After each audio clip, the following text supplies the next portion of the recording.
Hello student, welcome back. उम्मीद करता हूँ यहाँ पे सब लोग ठीक हो गए।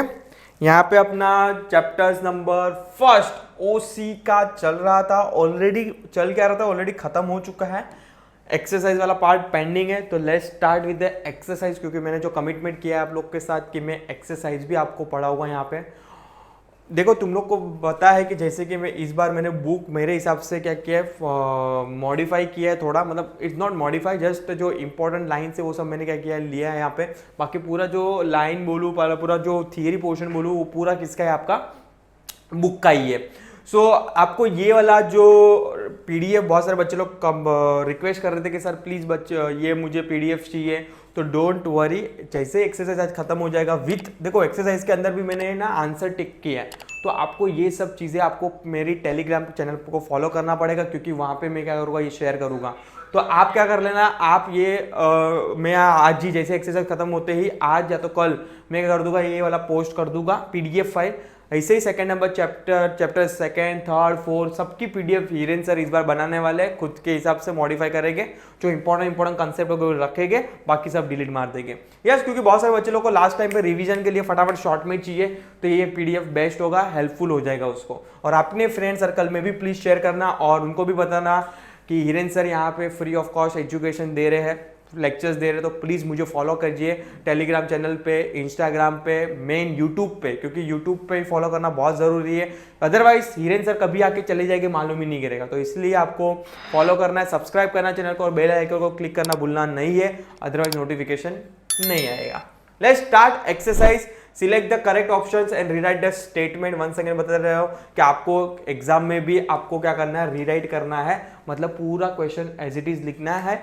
यस, चलो let's start. First, dash was regarded as the father of scientific management के लिए कौन था, FW Taylor, nothing but Frederick Taylor. Next है, principle of dash is based on the a place for everything and everything in is place, nothing but principle of order बोलता है कि सब चीजें एक जगह पे अच्छे से रखना है और सब जगह सब इंफॉर्मेशन अपने को एक जगह से मिल सके।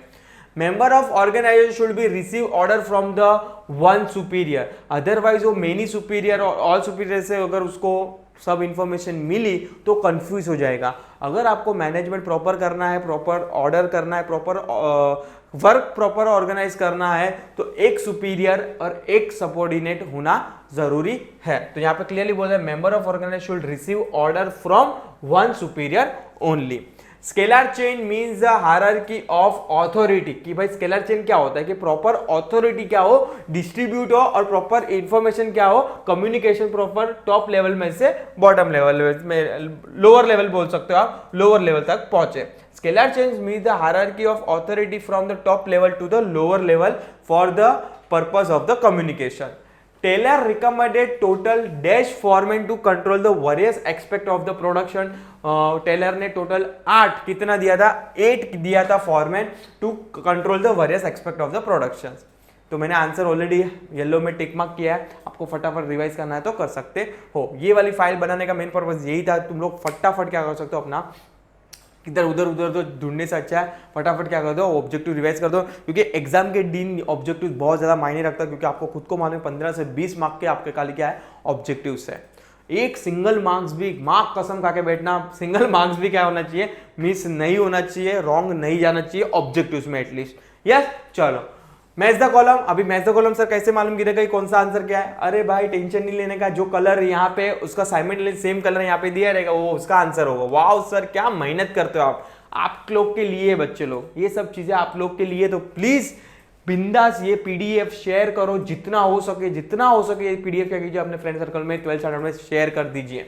यस, चलो हेनरी फ्यूल का आंसर यहाँ पे ब्लू में दिया है, modern manager of the management, nothing but Henry fuel, तो आंसर आएगा 10, तो भी लिखते जा रहा हूं यहाँ पे। Principle of unity of director is nothing but one head one plan, हो जाएगा 6। Principle of management is general guidance, principle क्या है, एक जनरल गाइडेंस है, कोई भी मैनेजर आज ऑर्गेनाइजेशन में आ रहा है उसको एक जनरल आइडिया मिलेगा काम कैसे हो रहा है, तो एक जनरल गाइडेंस है, तो आ जाएगा 4। साइंटिफिक मैनेजमेंट थियरी किसने दिया था, FW Taylor, nothing but Frederick Wilson Taylor, तो आ जाएगा 2nd। और functional organization is nothing but 8 foreman, तो आ जाएगा 1st। तो यहाँ पे आपको कलर सेम मिलेगा, जैसे ब्लू तो ब्लू उसका आंसर है, वैसे सेम कलर का आंसर लिखे टिक किया। चलो आगे बढ़े। Give one word face term for following statement. The study of movement of an employee as well as machine while completing the particular task is nothing but which study है, ये motion study है। Second, a technique of observing and recording the time required by the employee to complete a given task is nothing but which study, time study. भाई कितना time लगेगा मुझे particular task complete होने में, is nothing but उस study को क्या बोलेंगे, टाइम स्टडी बोलेंगे। स्टडी मतलब ये भी स्टडी पे क्वेश्चन है। Study consisting of organize systematically critically assessment of the various activity is nothing but कैसे काम मैनेज करना है, कैसे करना है, इज नथिंग बट मेरा वर्क स्टडी आ जाएगा। The principle which deal with the to do work with the innovative way is nothing but principle of initiative. The principle, ये कौन सा प्रिंसिपल ऐसा है, which is based on the place for everything and everything is place, nothing but अपन ने just अभी fill in the blanks में देखा था, principal of order. Yes my bro, yes बच्चे लोग समझ में आ रहा है ना। इफ यू स्टिल डाउट बिंदास कमेंट सेक्शन में क्या कीजिए, कमेंट लिख दीजिए कि सर मुझे ये समझ में नहीं आ रहा है। आपके जो भी डाउट डिफिकल्टी है क्या किया जाएगा, सॉर्टेड आउट किया जाएगा। State whether the following statement are true और false. The principle of management are universal in nature, of course true. Second, management principle are applied differently under the different situation, of course true. भाई सबके हिसाब से क्या होता है, अलग अलग होते हैं प्रिंसिपल, करेक्ट। सबके प्रिंसिपल क्या होते हैं, अलग होता है, डिपेंड करता है कि नेचर ऑफ ऑर्गेनाइजेशन कैसा है, तो उसके बेस पे इंडस्ट्री टू इंडस्ट्री क्या होता है, प्रिंसिपल अलग अलग होते हैं, तो हमेशा ट्रू आंसर आएगा। Only some principle of management are important, false भाई। All principle are equal importance, अपन ने देखा था फंक्शंस के अंदर।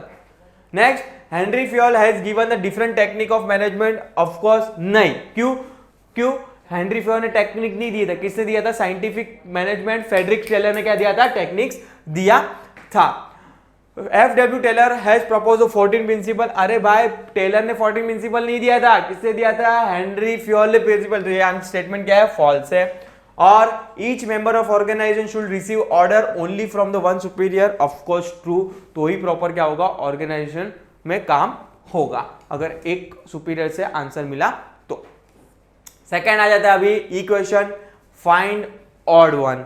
Let's see, principle of authority and responsibility, motion study. Principle of division of work and principle of discipline, motion study. क्यों, ये जो प्रिंसिपल है वो 14 प्रिंसिपल का है और motion study is a scientific, तो ये ऑड कौन सा हो जाएगा, ये हो जाएगा।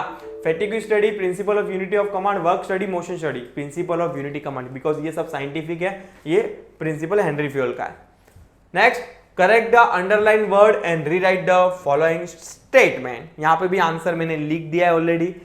Dash in job always affect the, यहाँ पे आपका आंसर क्वेश्चन सिक्योरिटी लिखा रहेगा, आपका आंसर रहेगा इनसिक्योरिटी। देखो पढ़ो क्या लिखा है, insecurity in job always affect the adversely on the efficiency of employees. Of course भाई प्रॉपर आप सिक्योरिटी नहीं दोगे तो ऑफ कोर्स काम पे फर्क पड़ेगा ही, आपको सिक्योरिटी देंगे तो काम पे फर्क नहीं पड़ेगा।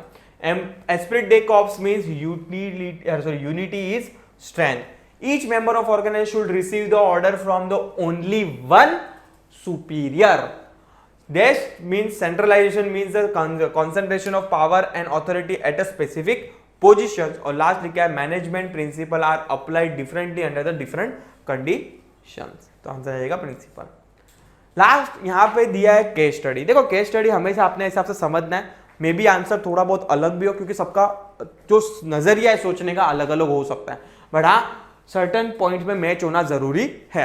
ठीक है, तो बच्चे लोग बहुत डरते कि सर केस स्टडी कैसे लिखे, कि केस स्टडी देख के घबराना नहीं है, केस स्टडी को समझो, बहुत इजी है।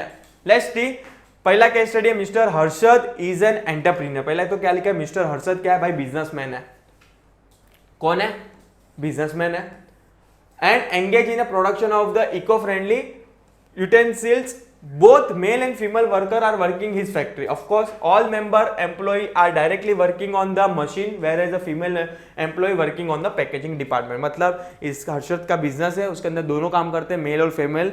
उसके अंदर से मेल क्या काम करता है, मशीन का काम करता है, फीमेल पैकेजिंग का काम करता है। अब तक का मतलब ये होता है। Next, mister Sharad is working as a financial manager while Mrs. Naina is working as a HR manager.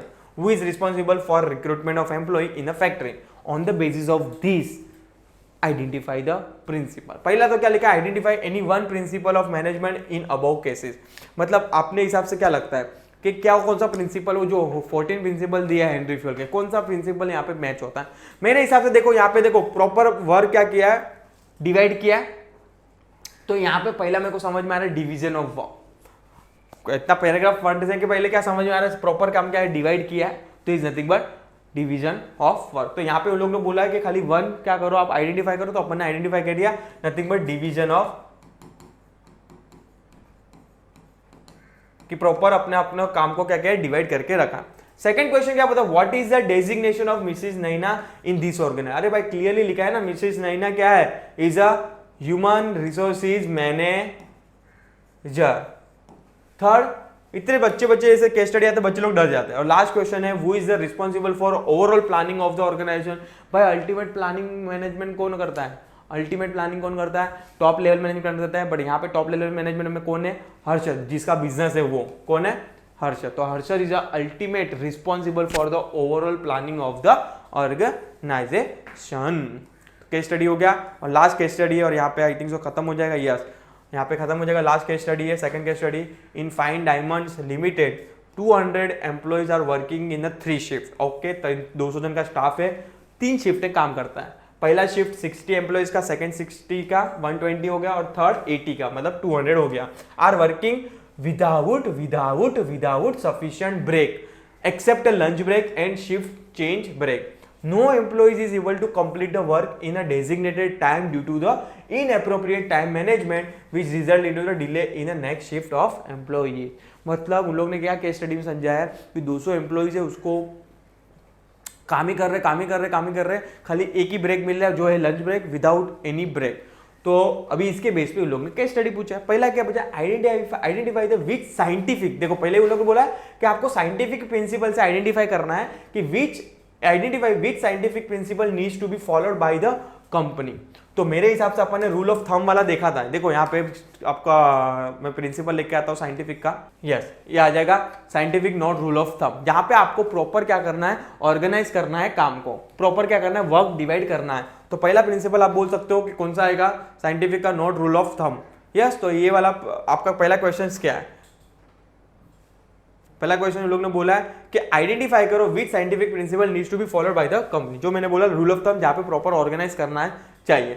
Suggest 2 scientific technique. देखो अभी देखो बच्चे लोग ध्यान से सुन, देखो क्वेश्चन क्या बोल रहा है। यहाँ पे उन लोग ने बोला था साइंटिफिक प्रिंसिपल कौन सा एप्लीकेबल होगा, अभी क्या बोला है, कौन सी साइंटिफिक टेक्निक एप्लीकेबल होगी, कोई सी दो, which can be use for smooth flow of work in a fine diamonds limited. कौन से ऐसी साइंटिफिक 2 टेक्निक्स होगी, जहां पे अपन ने पढ़ा था टेक्निक्स के अंदर कि जहां पे कौन सा था कि प्रॉपर आपको क्या करना है, मोशन स्टडी और उसके वाला फैटिग्यू स्टडी वाला, generally working hours without sufficient break, target and pressure, heavy working tools and poor working condition result into the physical and mental state that is fatigue.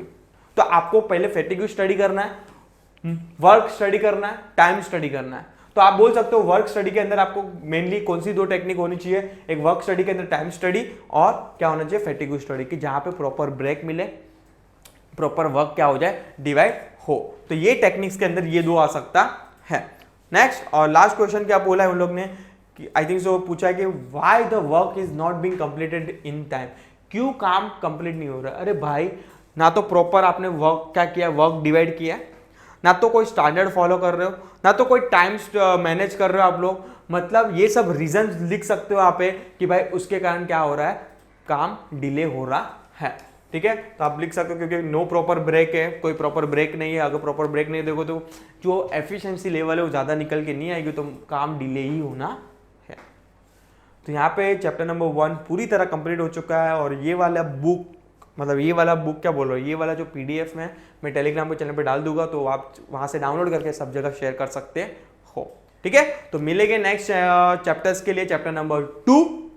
उसके लिए प्लीज़ अपडेट रहिए और मिलते हैं जल्दी। कुछ भी डाउट हो बिंदास कमेंट सेक्शन में डाल देना। ठीक है, चलो, थैंक यू सो मच।